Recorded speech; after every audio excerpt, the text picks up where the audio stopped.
Hello friends, welcome to defence matrix. तो ये चीज़ हम जानते हैं कि जो इंडिया के इंडिजिनस अटैक हेलीकॉप्टर्स हैं, जिसमें आपके ALHWSI रुद्र और LCH प्रचंड हैं, ये इंडियन आर्मी के साथ और एयरफोर्स के साथ ऑपरेशनल तो हैं, पर ये अपनी मेन ऑफेंसिव कैपेबिलिटी को लैक करते हैं, जो कि एज एन अटैक हेलीकॉप्टर इनके पास होनी चाहिए। फिलहाल ये दोनों ही हेलीकॉप्टर्स चिन माउंटेड कैनन को यूज़ कर सकते हैं और 70 मिलीमीटर के रॉकेट्स फायर कर सकते हैं, जो कि आपके FG-275 लेजर गाइडेड रॉकेट है। पर यहाँ पर एंटी आर्मर रोल के लिए कोई भी एंटी टैंक गाइडेड मिसाइल फिलहाल वेपन पैकेज का पार्ट नहीं है, जो कि बहुत ज़्यादा क्रूशल है अगर आप क्लोज एयर सपोर्ट जैसे ऑपरेशंस को परफॉर्म करना चाहते हैं।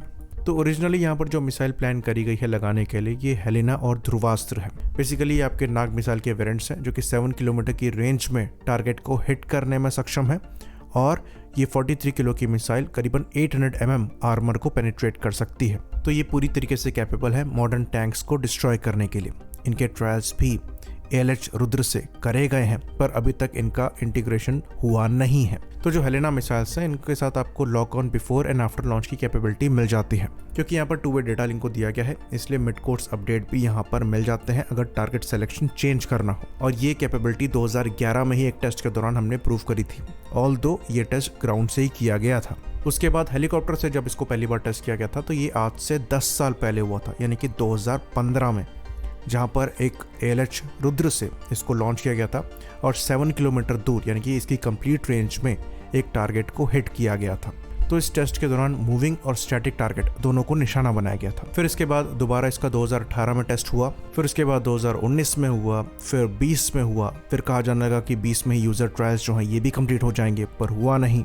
फिर ध्रुवास्त्र के टेस्टिंग और ट्रायल्स स्टार्ट हुए और ये डेवलपमेंटल फ्लाइट ट्रायल्स 2020 में कंडक्ट किए गए। फिर 2021 में इसका टेस्ट किया गया और फिर कहा गया कि अब ये इंडियन आर्म्ड फोर्सेस की सर्विस में इंडक्ट होने के लिए तैयार है। लेकिन फिर 2022 में हेलेना का टेस्ट किया गया और कहा गया कि अब ये फाइनल इंटीग्रेशन के लिए तैयार है, लेकिन अभी तक इनके कोई ऑर्डर्स नहीं दिए गए हैं। वहीं पर एक पॉडकास्ट के दौरान इंडियन आर्मी एविएशन कोर के फॉर्मर DG द्वारा ये कहा गया कि अभी इस प्रोसेस में 2 साल का समय लगेगा, यानी कि टेस्टिंग, ट्रायल्स और सर्विस इंडक्शन में करीबन 12 साल का समय यहाँ पर हम ले रहे हैं। और जो प्रचंड के सीरियल प्रोडक्शन हेलीकॉप्टर्स होंगे, उनमें आपको ये शुरुआत से ही लगकर मिलेंगे।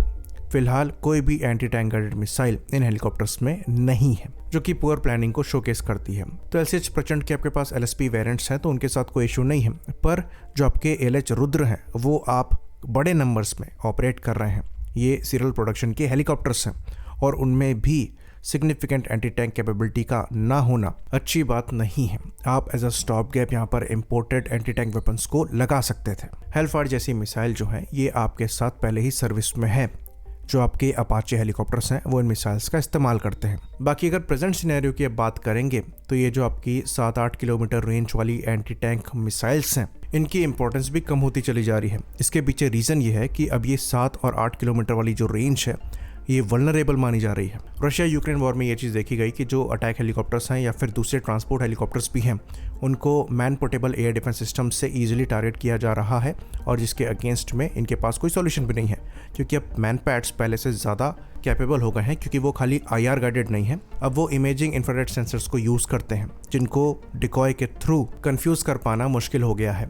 साथ में अब ड्रोन्स का इस्तेमाल किया जा रहा है अटैक हेलीकॉप्टर्स को टारगेट करने के लिए। इसको लेकर हमने पास में भी बात करी थी, जहां पर हमने बताया था कि कैसे यूक्रेन ने कई रशियन हेलीकॉप्टर्स को ड्रोन से ही डिस्ट्रॉय किया है। तो रशिया को अडेप्ट करना पड़ा और अपने हेलीकॉप्टर्स के साथ लॉन्गर रेंज की एंटी टैंक मिसाइल्स का इस्तेमाल करना पड़ा अपने अटैक हेलीकॉप्टर्स को इम्पैक्टफुल रखने के लिए। अदरवाइज ये वल्नरेबिलिटी बन गए थे, क्योंकि शुरुआत में कई अटैक हेलीकॉप्टर्स रशिया ने लूज किए। तो ये जो लॉन्गर रेंज के helicopter launch anti armour weapons हैं, इनकी जो रिक्वायरमेंट है, ये फ्यूचरिस्टिक नहीं है, ये प्रेजेंट की है। तो क्या इस सिनेरियो में अगर आप हेलेना मिसाइल या फिर ध्रुवास्त्र को 2027 के अराउंड सर्विस में इंडक्ट करेंगे, तो ये सिग्निफिकेंट कैपेबिलिटी बूस्ट होगा? हमें ऐसा नहीं लगता है। इवन इतनी रेंज की मिसाइल्स तो आपके अनमैन्ड ड्रोन्स फायर करने में सक्षम होने चाहिए। अभी कुछ ही दिनों पहले हमने ULPGM का टेस्ट किया है एक अनमैन्ड ड्रोन के साथ। प्रिसाइजली हमने ULPGM V3 का टेस्ट किया है, जो कि खुद एंटी आर्मर रोल में इस्तेमाल किए जा सकते हैं और 4 किलोमीटर तक की मैक्सिमम रेंज आपको प्रोवाइड कराते हैं।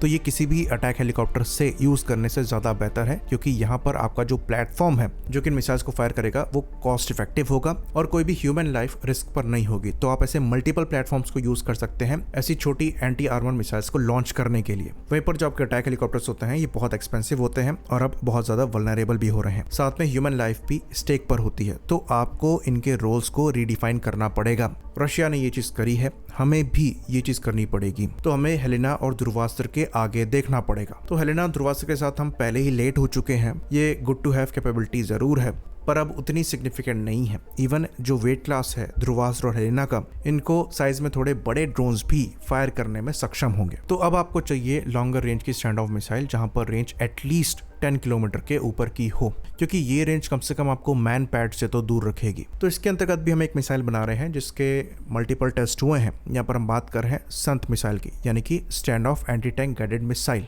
जो कि एक 4th जनरेशन मिसाइल है और अपग्रेडेड वेरिएंट है हेलेना मिसाइल का। तो यहाँ पर बेसिकली एक मिलीमीटर वेव रडार का इस्तेमाल किया जाता है टारगेट ट्रैकिंग के लिए। कोई IR सेंसर नहीं है और ये आपको रेंज देती है एटलीस्ट 10 से 15 किलोमीटर्स की। तो ये मिसाइल भी टेस्टिंग फेज में ही है। इनको पहली बार टेस्ट किया गया था 2017 में Mi-35 हेलीकॉप्टर से। फिर 2018 में एक और टेस्ट किया गया जो कि सक्सेसफुल टेस्ट था।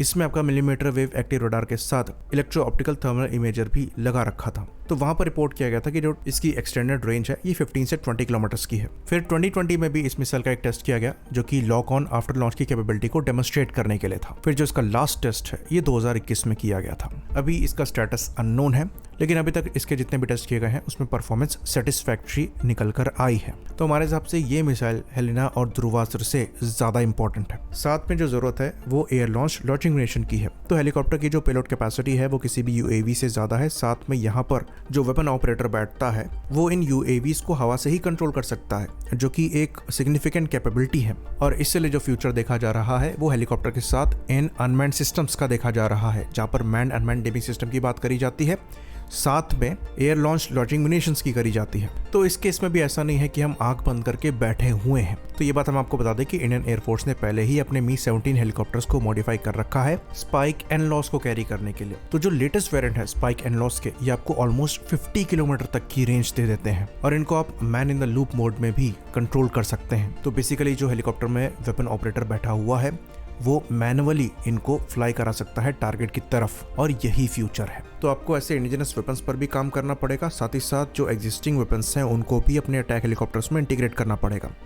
बहुत ज़रूरी है कि स्पाइक NLAWs जैसे वेपन्स को हम अपने LCH प्रचंड और ALH रुद्र जैसे हेलीकॉप्टर्स में इंटीग्रेट करें। तो इस पूरे डिस्कशन से जो चीज़ हमें पता लग रही है वो ये है कि जो मॉडर्न बैटलफील्ड है वो बहुत तेज़ी से ट्रांसफॉर्म हो रही है, और जिस स्पीड से हमारा डेवलपमेंटल प्रोसेस चलता है, टेस्टिंग प्रोसेस चलता है, अगर उस स्पीड में बदलाव नहीं होता है तो जब तक हम इन वेपन को बनाकर सर्विस में इंडक्ट करेंगे तब तक इनका सिग्निफिकेंस खत्म हो जाएगा। तो ये प्रोसेस में तेजी लाने की रिक्वायरमेंट है। अगर आर्म्ड फोर्सेज यहाँ पर अपनी रिक्वायरमेंट को चेंज करती है तो फिर क्वेश्चन ये उठ जाएगा कि आप बार बार अपनी रिक्वायरमेंट को चेंज कर रहे हैं, इसलिए हम प्रोडक्ट को बना नहीं पा रहे हैं। लेकिन अनफॉर्चुनेटली मॉडर्न कॉम्बैट में रिक्वायरमेंट बहुत जल्दी ट्रांसफॉर्म भी हो रही है। तो ये फार साइटेडनेस डेवलपमेंटल एजेंसीज को दिखानी पड़ेगी। उनको अपने साइट से ही ऐसे दूरदर्शी प्रोग्राम्स को स्टार्ट करके उस पर काम करना स्टार्ट करना पड़ेगा। जैसे कि ये जो ULPGM का टेस्ट था ये बहुत इंपॉर्टेंट है, ये फ्यूचर क्लोज एयर सपोर्ट को दिमाग में रखकर किया गया है। तो सेम दूरदर्शिता हमें अपने अटैक हेलीकॉप्टर्स के साथ भी दिखानी पड़ेगी। हम जो आज की रिक्वायरमेंट है उसको 10 साल बाद एड्रेस करेंगे तो उसका कोई मतलब नहीं है। होपफुली इन्फॉर्मेशन यहाँ पर क्लियर रही हो। इसी बात पर इस वीडियो को हम खत्म करेंगे। लाइक करिए, सब्सक्राइब करिए। जय हिंद।